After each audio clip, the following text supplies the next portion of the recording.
ज़्यादा दूर नहीं है कैमरा? कैमरा ज़्यादा दूर नहीं? जी sir. Example number, page number, example number 3 देखिए जनाब। सप्लाई ऑफ नेसेसरीज की हमने बात की थी। A minor purchased 11 coats. He had sufficient clothes at that time. It was held that coats were not necessaries of life and minor was not liable to pay for them. हमने क्या कहा था कि जो सप्लायर ऑफ बेसिक नेसेसरीज है वो बंदा compensate करवा सकता है अपने आप को माइनर की प्रॉपर्टी में से, ऐसा ही है। और बेसिक नेसेसरीज के लिए अब एक माइनर के पास अच्छे खासे कपड़े थे, उसको 11 कपड़े और उसने परचेज कर लिए, तो लॉ कहता है जी ये बेसिक नेसेसरीज नहीं है, ये एडिशनल है, ये लग्जरीज में आ जाएगा। तो इस वजह से आप माइनर जो है वो इनके ये जो पैसे होंगे 11 कोट्स के जो पैसे होंगे ये कंपनसेट नहीं करवाए जाएंगे उसकी प्रॉपर्टी में से, ठीक है जी।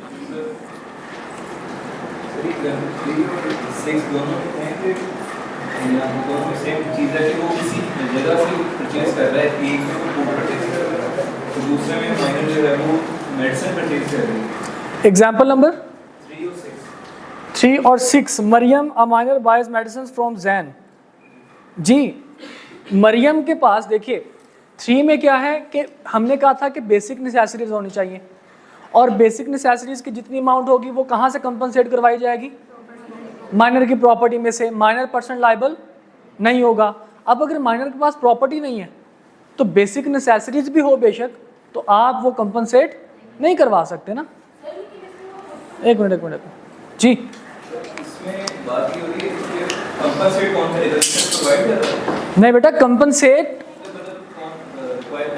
जो बंदा देखिए माइनर अपनी इनकम तो जनरेट कर नहीं सकता क्योंकि वो किसी कॉन्ट्रैक्ट में नहीं आ रहा। तहरीम कौन है जी? 151296। यहाँ पे नहीं होगी बेटा, वो दूसरी क्लास में होगी। देखिए बेटा कंपनसेशन किस चीज़ की होती है? कोई ऐसी चीज़ की कि अगर एक बंदे ने कोई बेनिफिट दिया हो उस बंदे को कंपनसेट किया जाता है। अब फॉर एग्जांपल मैंने अगर आपके बिहाफ पे कोई खर्चा कर दिया तो आप मुझे कंपनसेट करेंगे ना। अब आपके पास अगर आप माइनर हैं तो आपके पास पैसे कहाँ से आ सकते हैं? आपके पास पैसे तभी आ सकते हैं जब मैं आपको प्रोवाइड करूँगा बीइंग गार्डियन, क्योंकि आप तो कोई जॉब नहीं कर सकते, आप कोई बिजनेस नहीं कर सकते, किसी किस्म का कॉन्ट्रैक्ट नहीं कर सकते बीइंग माइनर।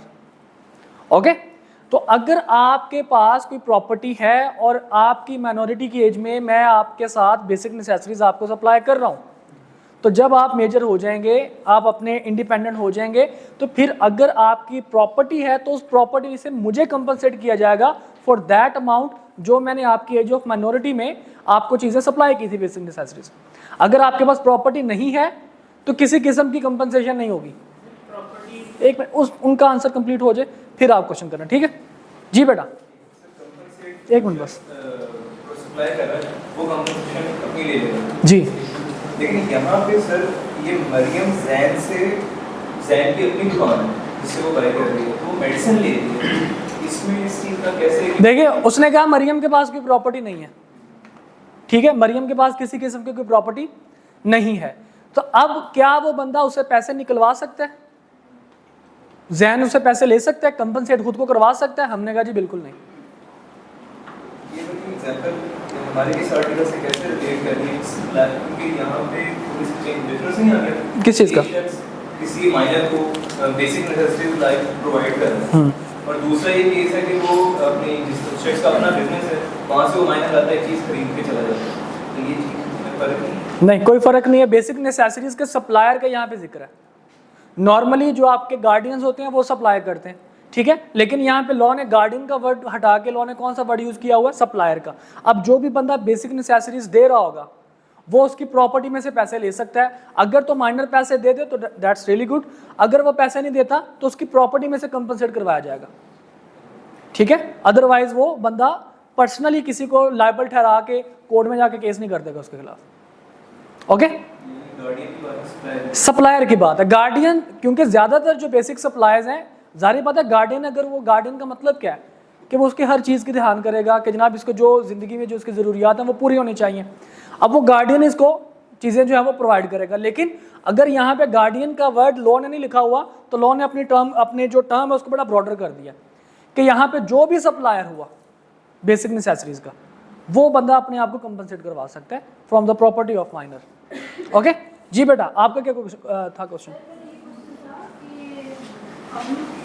ये जो एग्जांपल नंबर 3 में वो खुद परचेज कर रहा है माइनर, तो वो उसमें ये नहीं लिखा कि वही लायबल नहीं वो पे करने के लिए, तो उससे तो खरीद परचेज कर रहे हैं ना, वही तो आपको बता रहे हैं कि वो परचेज, उसके पास पैसा कहाँ से आएगा, कहाँ से पैसा आएगा? उसकी प्रॉपर्टी तो वो तो प्रॉपर्टी को हाथ नहीं लगा सकता जब तक वो मेजर ना हो जाए, तो परचेज कहाँ से करेगा वो? गार्डियन के थ्रू। तो गार्डियन क्या ये बेसिक नेसेसरीज है? नहीं, तो इस वजह से गार्डियन को कंपनसेट नहीं किया जाएगा। जी भाई,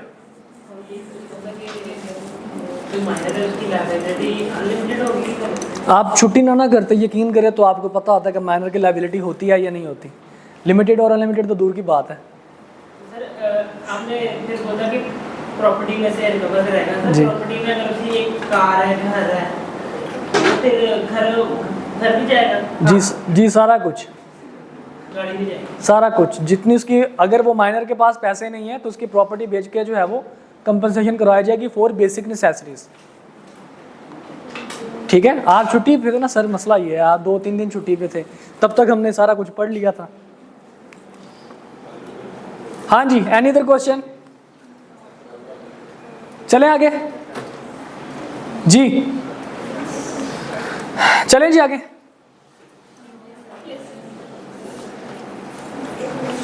एक टर्म होती है ग्रेचुटस।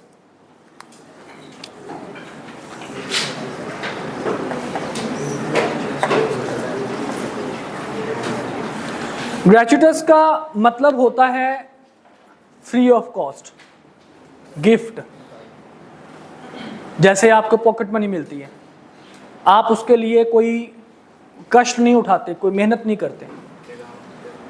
सॉरी, आपको $190 मिलियन मिलते हैं, आप उसके लिए किसी किस्म का कोई एक्सपेंस इंकर नहीं करते। ये सारा कुछ क्या है?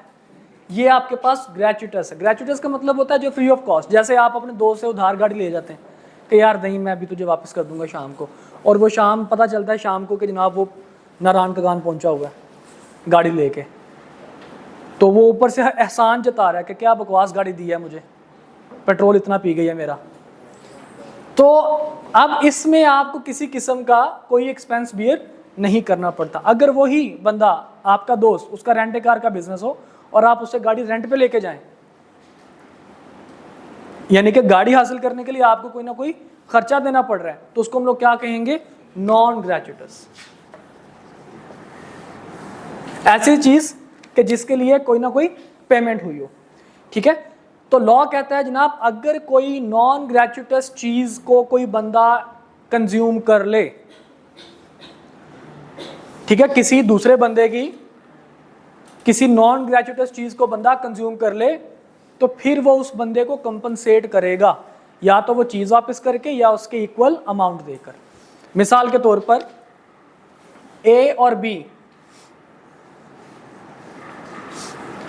जनाब ए भाई साहब बी के घर जाते हैं इसका हालचाल पूछने के लिए, और मार्केट से सब्जी ले जाते हैं। जी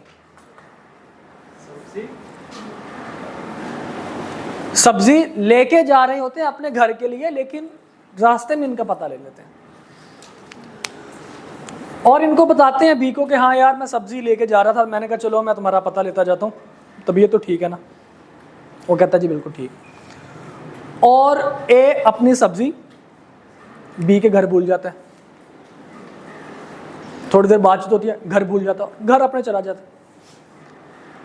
बी समझता है कि शायद ये जानबूझ के सब्जी छोड़ के गया है और मेरे लिए लेके आया होगा सब्जी, उसको लगा होगा बीमार हूँ, सब्जी वगैरह खाऊंगा ठीक हो जाऊंगा, गोश्त खा खा के बीमार हो चुका हूँ, कुछ भी हो सकता है ना भाई। कैसा है ना मजे की चीज यार, मतलब गोश्त खा खा के हर टाइम बंदा गोश्त खाता रहे तो बंदा बीमार हो जाता है, तो वो बेहतर ये है कि आप सब्जी लेके जाएं। जब आया था ना, अल्लाह माफ़ करे, वो क्या उसको कहते हैं, नहीं कोविड नहीं, उससे पहले जो आया था पैंडमिक, डेंगू जब आया था तो लोग गिफ्ट के तौर पर वो पपीते का पत्ता लेके जाते थे। पपीते का पत्ता कई लोग मोटी भी देते हैं। नहीं, ये तो फिर तुम्हें मिला होगा, क्योंकि पपीते का जो पत्ता था उस टाइम पे लोगों को इतना आइडिया नहीं था, तो वो पत्ते शत्ते लेके जाते थे, क्योंकि वो उसका इलाज था। उस टाइम पे उसकी वैक्सीनेशन प्रॉपरली नहीं हुई थी लोगों की। तो गिफ्ट के तौर पर आप हर वो चीज़ दे सकते हैं कि जिसका कोई ना कोई बेनिफिट आपको मिले, not for long term, short term as well. तो खैर एनीवेज भाई, मेरी एग्जांपल है ना, मैं जो मर्जी दिलवाऊँ उसको, तुम लोगों को क्या है। तो बी समझा कि शायद जनाब ये ए मेरे लिए लेके आया। बी ने जनाब कहा जी सब्ज़ी बनाओ आज घर में, यही सब्ज़ी पका लेते हैं। बी ने वो सब्ज़ी कंज्यूम कर ली। ए की कॉल आई, भाई मेरा ख्याल है मैं अपनी सब्ज़ी आपके पास भूल गया हूँ। उसने कहा हाँ जी वो मैंने पका ली है। अब लॉ कहता है कि जनाब ए और बी के दरमियान एक कॉन्ट्रैक्ट हो गया, क्या कि ए वो सब्ज़ी बी के लिए नहीं लेके आया था। बी के लिए वो कौन सी चीज़ थी? नॉन ग्रेचुटस। कौन सी चीज़ थी वो? नॉन ग्रेचुटस। तो इसके लिए बी को क्या करना पड़ेगा? ए को या तो मार्केट से वही सब्जियां लेके देनी पड़ेंगी या फिर उन सब्जियों के एवज पैसे देने पड़ेंगे। पक्की होगा, ये वाला मजाक नहीं है, ये सही है। उसने शायद कुछ और करना हो सब्जी के साथ, क्या ही कर लेगा सब्जी के साथ? कच्ची सब्जी खानी हो भाई, गाजरों का उसने जूस बनाना हो। वापिस आ जाओ भाई, मतलब कि यार कुछ भी भाई। एग्जाम्पल देखिए जनाब, एक दफा जरा पढ़ लेते हैं, सुन लिया please. Where a person lawfully does anything for another person or delivers anything to him, कोई चीज़ है या उसके लिए कोई काम कर दें, कैसा काम, कैसी चीज़, not intending to do so gratuitously, free of cost, उसकी इंटेंशन ना हो, and such other person enjoys the benefit thereof, और वो बंदा उसको उससे बेनिफिट ले ले, ठीक है, उसको इस्तेमाल कर ले, उसको कंज्यूम कर ले, तो क्या होगा? The latter is bound. कौन सा लेटर जनाब? जो बंदा कंज्यूम कर रहा है वो वाला लेटर। लेटर का मतलब यहाँ पे वो है, is bound to make compensation to the former in respect of or to restore the things so done or delivered। ठीक है जी। तो जिस बंदे ने चीज़ें कंज्यूम की हैं वो बंदा कंपनसेट करेगा किस बंदे को? उस बंदे को जो चीज़ें डिलीवर करके गलती से या छोड़ के चला गया। ओके, एग्जाम्पल नंबर 10 देखिए। Awais a tradesman leaves goods at Afaq's house by mistake. वही यहाँ पे सब्जी थी, यहाँ पे कोई और चीज हो जाएगी। Afaq treats the goods as his own, उसने समझ लिया जनाब ये अपनी ही है अब, और उसने बेनिफिट उसका हासिल कर लिया। अब क्या होगा? ही इज बाउंड टू पे अवैस फॉर देम, वो बाउंड है क्या करे? उसको पेमेंट करे। एग्जाम्पल नंबर 11 देखिए जनाब। अच्छा, अब यहाँ तो था कोई चीज़ डिलीवर करना, अब हम बात करें किसी चीज़ को सेव करना, कोई सर्विसेज को काम करना। Azam saves Babar's property from fire. Azam ने जनाब क्या किया? बाबर की प्रॉपर्टी को आग से बचाया। Azam is not entitled to compensation from Babar if the circumstances show that he intended to act gratuitously. अगर तो वो आग लगी देखकर इंसानियत के नाते उसने आग बुझा दिया तो फिर तो मसला नहीं है, क्योंकि उसने किसी एक्सपेंस के एवज, किसी कंसिडरेशन के एवज उसने वो काम नहीं किया, ठीक है। लेकिन अगर उसने कहा कि भाई मैं तुम्हें पैसे दूंगा, प्लीज़ ये आग बुझा दो, अगर वो ये काम करेगा तो फिर लॉ कहता है जनाब अब भाई साहब क्या करेंगे? भाई साहब उनको कंपनसेट करेंगे। क्लियर? समझ आ गई बात की? अच्छा जी, इसके बाद जनाब बड़ी मजे की चीज़ है, फाइंडर ऑफ लॉस्ट गुड। देखिए बेटा,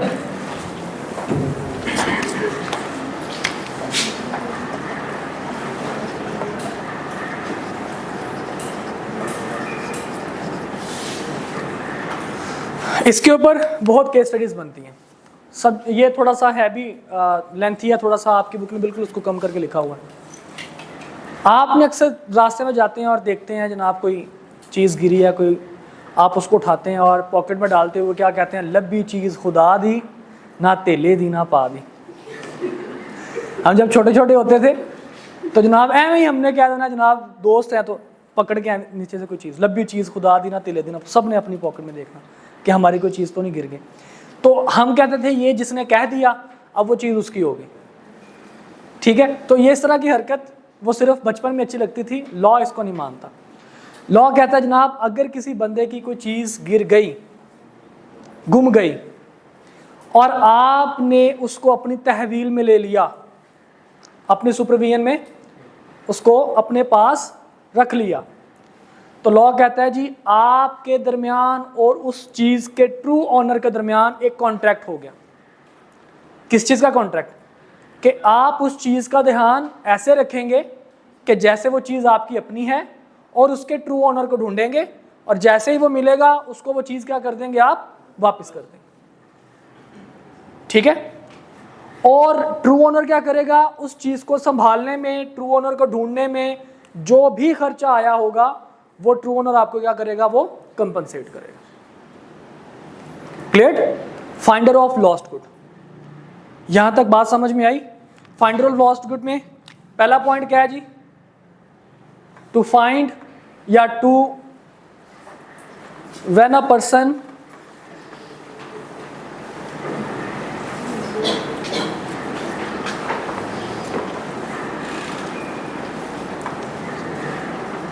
finds a lost good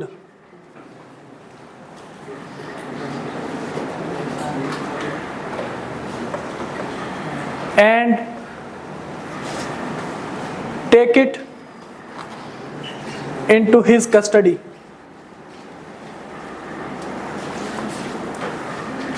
then a contract between the finder and true owner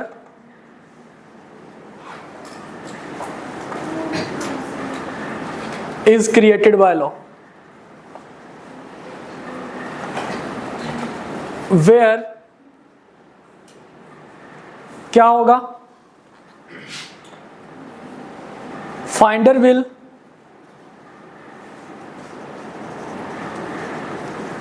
take care the goods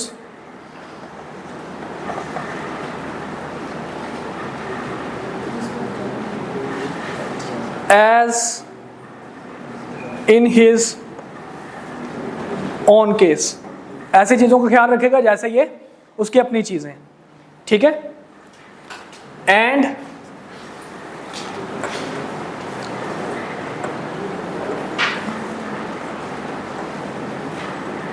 will find, and he will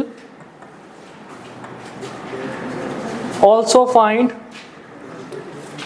true owner.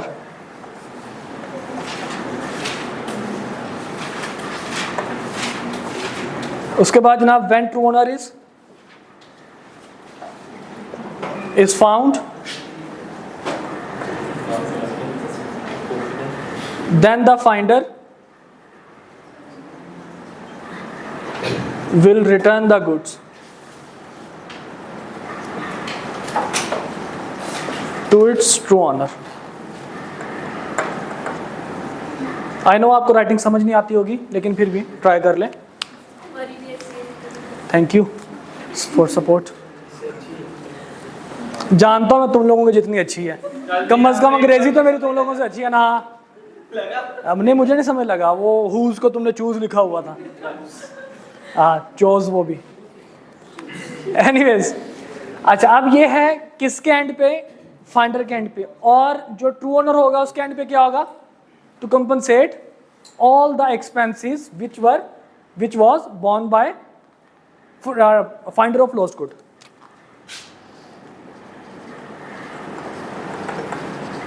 True owner will compensate all the expenses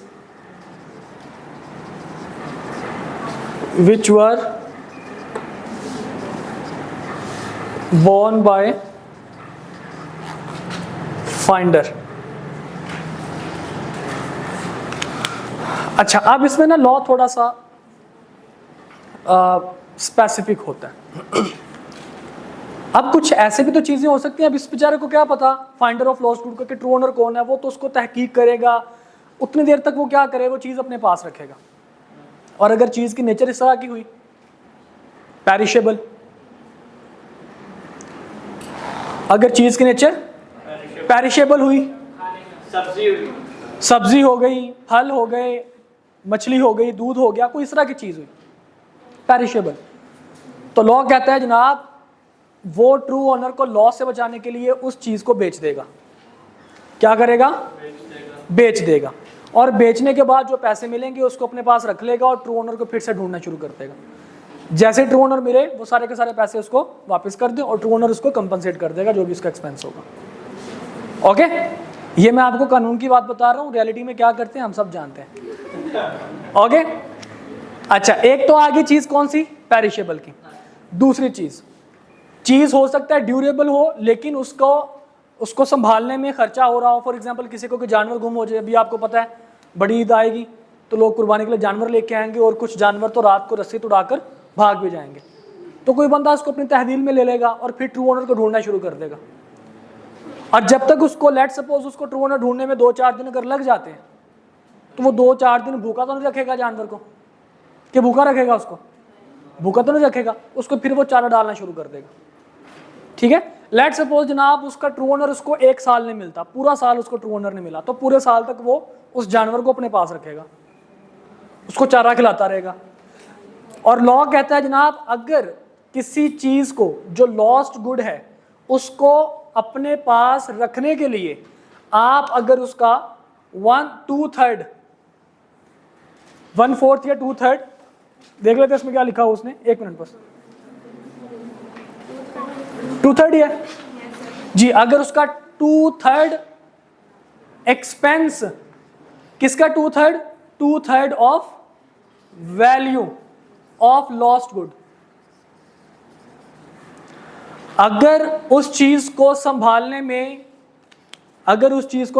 में जितनी value की वो चीज है उसका 2/3 उसका expense हो जाए। मिसाल के तौर पर आपने जनाब एक बकरा खरीदा 50,000 रुपए का और पूरा साल उसका ट्रू ओनर नहीं आपको मिला, आपने इसके ऊपर 40,000 रुपए का उसको चारा ही खिला दिया, तो लॉ कहता है जी 2/3 या उससे ज्यादा का आपने खर्चा कर दिया। अब क्या करें? इस बकरे को बेचें, अपने पैसे अपने पास रखें, बाकी पैसे संभाल लें, जब ट्रू ओनर मिलेगा उसको दे देना।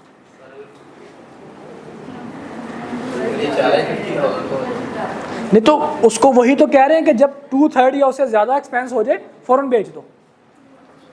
ठीक है, दोबारा सुन लो, एक केस कौन सा है? पेरिशेबल गुड्स का। उसमें ट्रू ओनर को लॉस से बचाने के लिए क्या करना पड़ेगा? आपको चीजों को फौरी तौर पर बेच देना है और बेचने के बाद पैसे रख लेने हैं और ट्रू ओनर को ढूंढना है। जैसे ट्रू ओनर मिले उसको चुपचाप आपने पैसे दे देने और ट्रू ओनर आपको कंपनसेट कर देगा जो भी आपका खर्चा हुआ।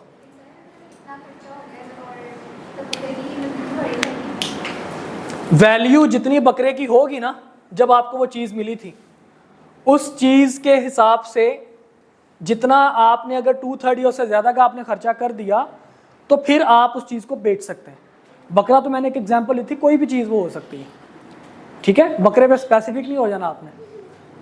ओके, तो जब आपको चीज मिली थी उस टाइम की हम लोग बात कर रहे हैं। ओके बेटा, जो ऊपर जो एक्स्ट्रा पैसे मिले वो अपने पास रख लें, जैसे ट्रू ओनर मिले उसको वापस कर दें। सॉरी, ट्रू ओनर मिले ही ना तो फिर अपने पास संभाली रखवाने वाली नस्लों को बताओ जब तक ट्रू ओनर ना मिले। भाई साहब कोशिश तो पूरी करें ना, नहीं मिलेगा तो फिर वो आपका ही है। लेकिन कानूनी तौर पर कानून इस चीज में खामोश है। कानून कहता है जनाब ये आपके पैसे नहीं है, ये ईमानदारी से आप, लेकिन उसको खर्च कर लो। ट्रू ओनर मिल जाए तो उसको बता देना कि भाई इतना खर्चा हो गया था, ये तुम्हारे पैसे बाकी बचे।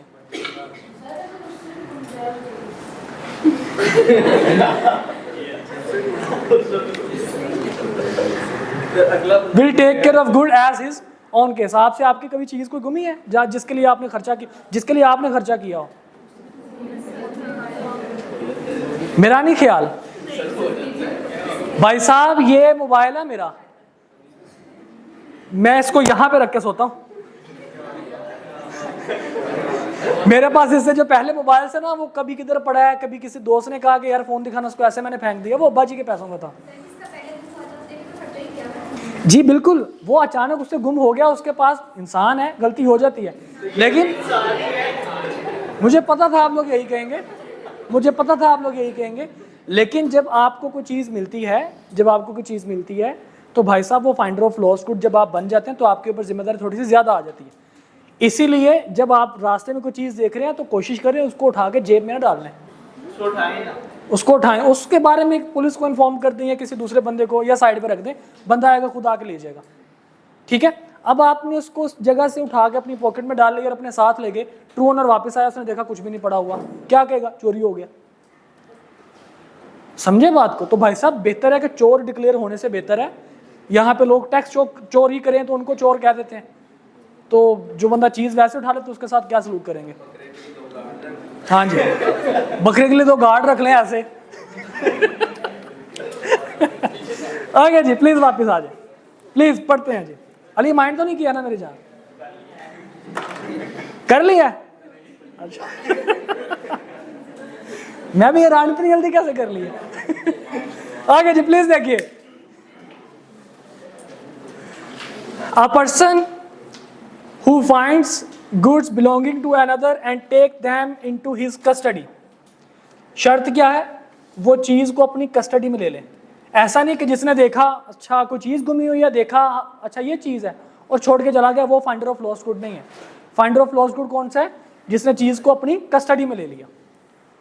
Is subject to the same responsibility as a bailee. Bailee basically पहले आप कॉन्ट्रैक्ट एक्ट में होता था, अब आपके सिलेबस में नहीं है।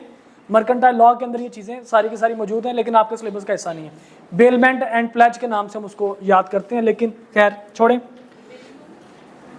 ये यहाँ पे वो यार बेली नहीं है। यहाँ पे बेलमेंट का एक कॉन्ट्रैक्ट होता है जिसमें कोई बंदा किसी चीज़ को अमानत रखवा के चला जाता है, ठीक है, उस कॉन्ट्रैक्ट को कहते हैं बेलमेंट। ओके, अमानत रखवाने वाले को कहते हैं बेलर, और जिसके पास अमानत रखवाई जाती है उसको कहते हैं बेली। ओके,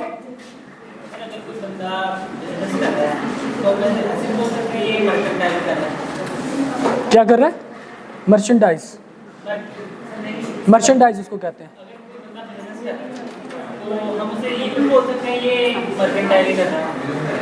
मर्केंटाइल का मर्केंटाइल भाई साहब आप अंग्रेजी पढ़ी है? अंग्रेजी के ना कुछ असूल होते हैं, ठीक है। एक चीज़ है आप उसको सिर्फ एडजेक्टिव के तौर पर इस्तेमाल कर सकते हैं, ठीक है। मर्केंटाइल जो है वो एक आपके पास ये एडजेक्टिव है जो कि लॉ का मॉडिफाई करता है। हम बिजनेस लॉ को कई बार मर्केंटाइल लॉ भी बोल देते हैं। बिजनेस लॉ को मर्केंटाइल लॉ हम लोग नहीं बोलते। मर्केंटाइल लॉ का मतलब होता है ये जिसमें बाकी सारी की सारी चीज़ें हैं। अब मर्केंटाइल लॉ जो है वो लॉ की कैटेगरी है, मतलब मर्केंटाइल एडजेक्टिव है जो कि लॉ का मॉडिफाई करता है, ठीक है। आप ये नहीं कह सकते ये मर्केंटाइल कर रहा है, बिजनेस को उसके अगेंस्ट आपने मर्केंटाइल नहीं कह देना। Business law equal to mercantile law, so hence proved business equal to mercantile. भाई साहब मेहरबानी करनी, उसको आप मर्चेंडाइज कहते हैं, ठीक है। मर्केंटाइल है क्या? मर्चेंट किसको कहते हैं? हाँ, ताजिर को कहते हैं ना। तो मर्चेंडाइज किसको कहते हैं? जिस चीज की तिजारत की जा रही है, ठीक है। अब इस चीज के बारे में जो कानून है उसको कहते हैं मर्केंटाइल लॉ। तिजारत करने के जो कवानीन है ना उसको कहते हैं मर्केंटाइल लॉ। उसको हम लोग मर्चेंटाइज लॉ नहीं इसको कह सकते, ठीक है। आ जाए वापस, अंग्रेजी में समझानी पड़ेगी भाई अब मुझे। आगे वापस आ जाए जी, सुन ले भाई, एक्सक्यूज मी। अच्छा जनाब कहता है जी अगर कोई बंदा